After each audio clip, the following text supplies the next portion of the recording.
Hey, it's your history homie Howser, and today we're in the city of Anaheim to learn the history of the Anaheim Fall Festival and Halloween Parade, an annual tradition that is 100 years old. We're going to learn how this tradition got started, how it's evolved and grown over the decades, and how it was almost lost a few years ago until it was brought back by a dedicated and talented group of residents. We're going to have a spectacular time here today on Californiography.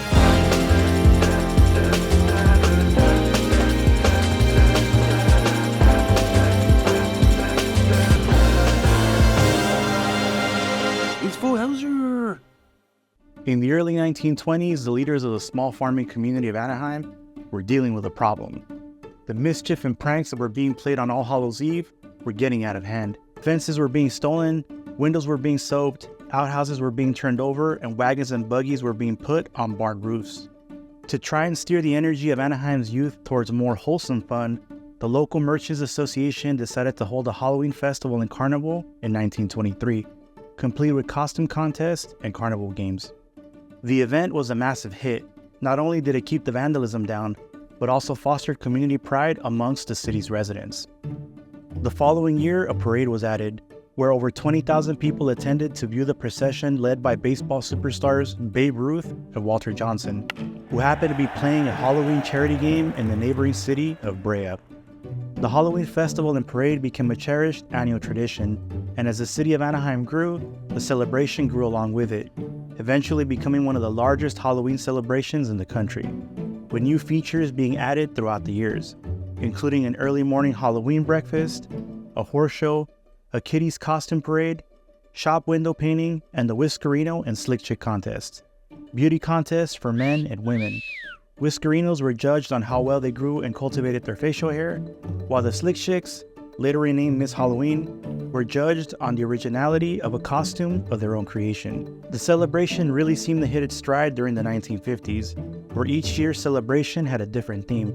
1953's Out of This World theme stands out due to the iconic Rocket Witch float, the platoon of rowing Martians, and the flying saucer that was built by neighborhood kids.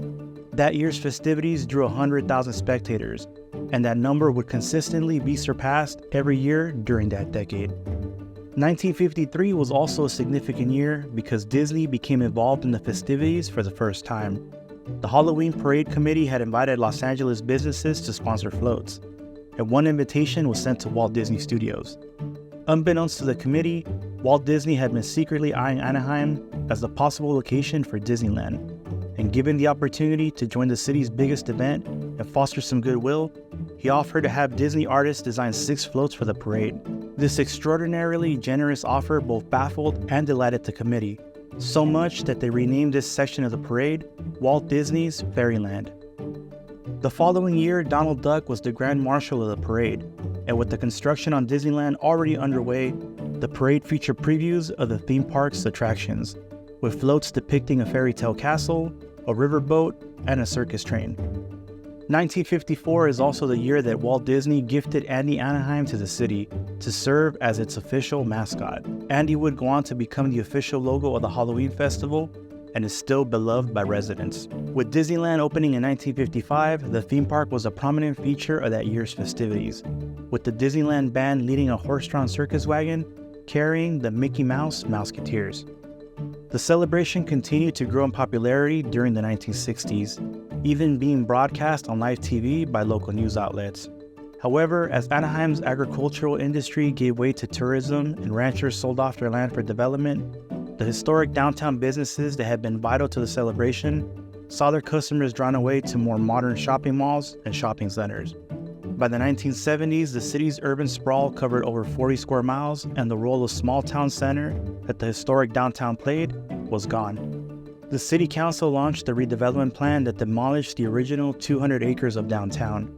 And now, without a strong downtown to bolster the annual Halloween event, the festivities began to undergo extreme hardships. In 1976, the Chamber of Commerce, which had organized and sponsored the festivities since their inception, ended their participation. The City Council stepped in to co-sponsor the event in 1977 with the newly incorporated Anaheim Halloween Festival Association, but this was a foreshadowing of future hurdles to come. By 1983, the city was no longer co-sponsoring the event, but did agree to provide assistance in the form of police, fire, and park services. The celebration was in jeopardy of being canceled in 1986 due to the high cost of liability insurance. Then, in 1991, the city cut the event to save $50,000. The celebration limped along in the following years, smaller in size but kept alive by a group of dedicated citizens who refused to let the tradition completely die out. Luckily, some new residents would arrive that would revitalize the celebration. In 2009, Jody Daily and his husband, Kevin Kidney, two former art directors for Disney who helped design many attractions, parades, and shows, purchased a historic Victorian home in the city. While doing research on the history of their home, they became involved with the Anaheim Historical Society, where they kept coming across photographs of the Halloween festival and parade, and discovered that the event was still taking place on a smaller scale.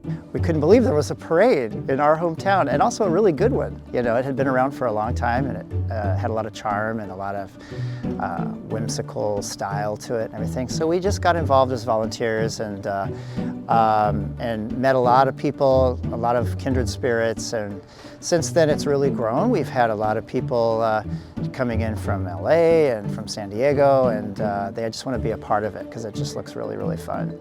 They saw an opportunity to use their skills and expertise to help revive the celebration and bring the community together.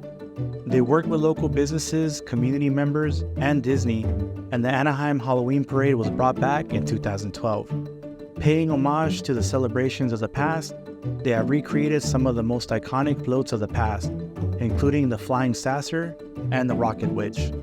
Along with commemorating the history of the parade, they also celebrate the multicultural community of today's Anaheim, with a Dia de los Muertos section of the parade celebrating the large Mexican-American community of the city. The celebration is now called the Anaheim Fall Festival and Halloween Parade and operates as a nonprofit, working together with the city of Anaheim and various sponsors, including Disneyland. The organization is made up entirely of passionate and talented volunteers that not only help design and build the floats, but also help raise funds for the celebration with special events like the Firkenstein Craft Beer Festival, and by making and selling some amazing Halloween parade themed merchandise. The celebration, held on the Saturday before Halloween, starts with the Fall Festival, with food vendors, artist booths, photo ops, and a costume contest for kids and dogs. This is followed in the evening with the Halloween parade, where the hand-built floats, marching bands, and dance groups march along the 1.5-mile-long parade route. So if you're looking for a unique way to celebrate Halloween, why not pay Anaheim a visit and see the culmination of the hard work of hundreds of volunteers who help keep this tradition alive. It truly is the embodiment of community spirit. To me, the parade is more than just the night of the parade. It's the whole lead up to it. It's the anticipation and the fun of getting ready, building the floats, designing things, coming up with ideas. You know, that's and meeting people and working with the community is really, that's been the best part of it. So thank you for joining me on today's trip to the city of Anaheim to learn the history behind this beloved annual tradition. Please make sure to like and subscribe. I would really appreciate it.